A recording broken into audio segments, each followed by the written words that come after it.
Keeping my guard up against Veldanava, I stood before Feldway. It was impossible for you, right? Do you still intend to challenge Veldanava? Ha, that is my role.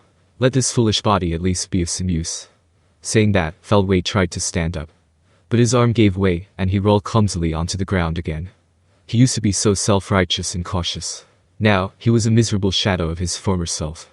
I didn't intend to sympathize, but I felt a twinge of pity. If I left him like this, he'd die. But could I even save him? It is possible. Oh, I can. In that case, I'll worry about the details later. They say the enemy of my enemy is my friend. Feldway is trying to stop Veldanava, so for now, I'll consider him an ally. I make it a policy to utilize anything I can, so I didn't hesitate for a second. Alright then, I'm formally requesting your cooperation. I'm going to save you now, so you are under our command until we do something about Veldanava. I cut Feldway off and declared this unilaterally. First, medical treatment. Leave it to me. Following my decision, Seal-san began the work. I transformed my arm into a slime state and swallowed Feldway whole. Rimuru-sama. To give a part of your noble body, your slime cells, to such a fool. Diablo was lamenting, but I had no idea what he was on about. I'm not particularly noble, and besides, I have no clue what Seal is actually doing technically. Honestly, I didn't care about his wailing. With that, the treatment was done in a flash. I casually tossed the fully healed Feldway aside. Feldway was recovered. He looked dumbfounded, but I ignored him. What mattered was our future policy. Just to confirm our unified will. We're okay with defeating Veldanava too, right? Gaining consensus is standard procedure for a working adult. If the policy isn't set here, the team might fall apart mid-operation. That was the intent behind my question, but do not say it so lightly. Luminous yelled at me. She was muttering things like, even I cannot perform resurrection, so what is the meaning of this? But I wish she wouldn't take it out on me. I didn't understand it either, so please file those complaints with Seal-san. I knew you were a fool, but do you seriously think you can defeat Elder Brother? Velgrin looked exasperated. She glanced sideways at Feldway and seemed to convince herself, I suppose he thinks he can win. But I had no such arrogance. I was just filled with a let's all do our best attitude. Rimuru-san. You'll hire me when this is all over, right? Did you really need to say that now? Also, Rammus is the one employing you. Even Pico and Gracia were amazed by Dino's laid-back attitude. I have not lost. I can win if I get serious. Are you still on about that? Veldora was currently in a grappling match with Ivorage. He was getting pummeled but still throwing insults. Quite a skillful feat. It's obvious Veldora is weak against beautiful women. Saying if I went all out when he can't go all out is a meaningless hypothesis. I'd win with ease if I were in perfect condition too. Milim was rampaging too much. She was using Veldora as a shield while desperately fighting back. And she was being pushed back. Being competitive is fine, but she needs to look at reality. Hinata and others looked like they had things to say, but I understood this wasn't the time for consensus. If we were struggling against Ivorage, Veldanava joining in would make it hopeless. What shall we do, Rimuru? Velzard asked me with a beaming smile. Why are you asking me? He is right there, so ask for his opinion. This felt like a very bad direction. I sensed an evil intent to push all responsibility onto me. Is it just your imagination? No. Absolutely not. Well, the conclusion is we have to defeat him, so agonizing over it is pointless. Is elder sister on this side, too? Yes. As long as Gi is here, that is enough for me. What a coincidence. As long as Masayuki is here, that is enough for me, too. The True Dragon sisters carried on their self-centered conversation. Their stance seemed to be, win or lose, as long as their way of life didn't waver, that was fine. I'd like to emulate that, but for me, that's not enough. Battles only have meaning if you win. So, I wanted to discuss strategy positively, but Rimuru-kun. No, that plan is rejected. I haven't said anything yet. It's too late once you say it. Besides, nothing good ever happens when you call me kun. I rejected him immediately upon hearing Gi's coaxing tone. Gi complained, but I didn't care. I welcomed proactive meetings, but he was clearly just trying to push the troublesome stuff onto me. Fine. I'll handle Ivorage, so you keep Veldanava occupied. Huh. The agreement was that Gi would handle Veldanava, but the story had changed before I knew it. I didn't remember agreeing to this and wanted to object, but this didn't seem like the time. Just buy some time. You're good at that, right? Well, yes, I am good at it. But why am I stuck with the biggest role? Listen, I'm tired from dealing with the rampaging gnome. Forget about that story. Yeah. Don't bring up old history. No, it's not old history, it happened literally today. Phew, if I let it get to me, I lose. I should ignore this and push my own opinion. And dealing with Veldsert-san acting selfishly on her own. I solved that, didn't I? That's right. Rimuru only assisted. I returned to my senses because Guy confessed his love to me. Are these two a goofy couple? This is why true dragons are trouble. They have no self-awareness that they play favorites and devote themselves entirely to just one person. Persuading Veldsert was even more impossible than persuading Guy. Realizing this, I decided to change tactics. Phew. I really think I'm working a bit too hard. This was an appeal to emotion. I mean, being told to take on the creator god is a bit much. I was originally just a simple salaryman. I've survived my share of carnage, but asking a humble civilian, okay, that's a stretch. Asking a mere demon lord to do this is unreasonable. Dino-san and Luminous Sama are here too, you know. Pushing this major mission solely onto me is... Just shut up and do it. Ugh.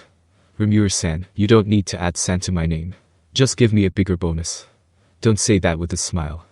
And salary negotiations before even working is nonsense. Hire me too. Please hire me as well.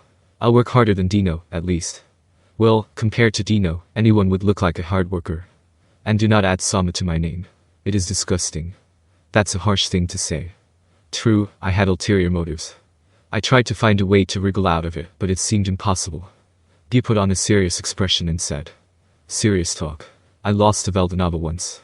It's unclear how much of his prime power he's regained, but I think our winning percentage is higher if we all challenge him together. It was rare for Guy to reveal his true feelings like that, so I had no choice but to nod. The general plan is for me to buy time against Veldanava, while Guy defeats Iverge. After that, we will all gang up and beat the crap out of Veldanava. That is the rough strategy. Don't tell me the plan is full of holes. We are critically short on information, so it is impossible to formulate an effective strategy. By the way, we decided not to inform the representatives of the nations gathered here about Veldanava's resurrection. We judged that telling them wouldn't just be pointless. It would only cause panic. With the course of action set, Guy headed towards Iverge. As for me, I planned to wait and do nothing until Veldanava descended. It's not that I'm trying to slack off. Since my job is to buy time anyway, I should delay the start of the battle as long as possible. A truly excellent idea. Just as I was about to pat myself on the back, a man who looked exactly like Feldway was standing right in front of me. Whoa, teleportation. I scrambled to dodge. The moment Veldanava teleported, he swung his arm at my head. If I had been even a split second slower, my head would have been sent flying. If I had let my guard down, it would have been the end. I have Seal Sense warning to thank for that. You would be fine even if your head were severed. Like hell I would. That sounds like I've stopped being human, doesn't it? I mean, I am a slime, but that's not the point. My immortality really is something else, honestly. Still, he finally made his move. Veldanava looked at his own hand, appearing puzzled. His appearance was a palette swap, but otherwise the spitting image of Feldway. His eyes were gold. His long, jet black hair shone like the stars. Their features seemed identical, yet strangely, Veldanava possessed a greater allure. You dodge. Well, obviously. I don't feel physical pain, but I still hate getting hurt. Besides, just as phantom pain exists, the psychological sensation of pain is trouble enough. I have a vivid imagination, so having my head chopped off might just send me into shock. Even if it didn't, I'd absolutely refuse to let it happen.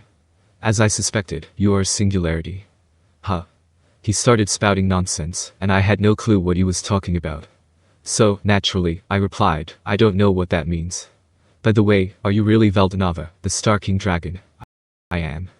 I asked point blank, and he answered just as simply. Hearing that, I decided to press on with my questions. Why are you trying to destroy the world? It felt a bit like I was provoking him, but it should be fine. Like in a fight, if you let someone look down on you, you lose. I needed to maintain a calm demeanor here. Because I judged you to be failed creations. Huh. That really ticked me off, but I held it in. I mean exactly what I said. I simply could never bring myself to forgive those who stole my beloved wife from me. Veldanava said this, and then solidified his aura into the shape of a sword, and took a stance. I was oh so delighted that he went out of his way to prepare a weapon for someone like me. Just then, a reliable ally joined the fray. Feldway took a stance with his sword, standing right beside me. Go get him, Feldway. I'd be happy if you repaid the debt for saving you right now. My lord, you are wrong. As your vassal, I will stop you. Yes, that's it. That's the spirit, Feldway. I intended to back him up 100%. He was dealing with Iverge, while Millum and Vildor supported him. The sisters, Veldsard and Valgrand, were tasked with containing the shockwaves of the battle. In other words, if we went wild here too, it could lead to a catastrophe of its own. Feldway would take the lead, and I would support him. The plan was to freeze the surface to minimize the impact on the earth. Isn't that my power? Veldsard seemed to want to say, but I ignored her. Once I analyzed it, I was able to wield it as if it were natural. Explaining that would take too long, so I feigned ignorance and let it slide. Veldsard and the others would handle Iverge. I would take responsibility for keeping Veldanava in check. This was the most natural combination and would result in the least amount of damage. Incidentally, Benimir is here, and Tensura is standing by. Diablo is here too. He's a pain in the neck, but reliable at times like this. Ultima seemed to have rushed over as well, so our cooperative front was solid. However, I was worried that something might happen if I didn't gauge Veldanava's strength first. Victory isn't decided by energy levels alone, but against an opponent with power on a completely different scale, technique alone isn't enough to cope. I understood that Iverge was bad news, since Feldora had complained about it. But regarding Veldanava, we still had far too little information. Placing my hopes on Feldway's efforts, I decided to watch and wait. So, the battle began, but could you really even call it a battle? Veldanava was strong. Or rather, I had predicted he wouldn't be weak, but honestly, he exceeded my wildest imagination. The first thing I thought was, Feldway is being treated like a child. Feldway's sword held tremendous power, even at a glance.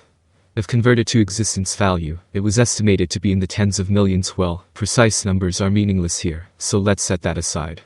Even though he was swinging that incredibly powerful sword, Veldanava was handling it with ease using only his solidified ore. Moreover, he remained entirely on the defensive. He wasn't launching any attacks himself. He looked like an instructor humoring his student.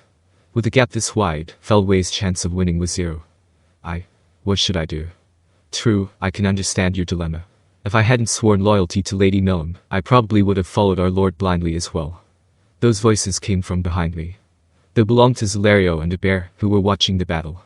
Abear aside, Zelario had sworn loyalty to Veldanava. It was understandable that he would feel conflicted. So, I told him, if you intend to follow Veldanava, I won't stop you. Are you sure? I'm not happy about it, but it can't be helped, right? Iverge's destruction is mindless, but I can actually understand why Veldanava might want to destroy the world. When I said that, Zelario fell silent and pondered my words. As I just said, I understood his feelings.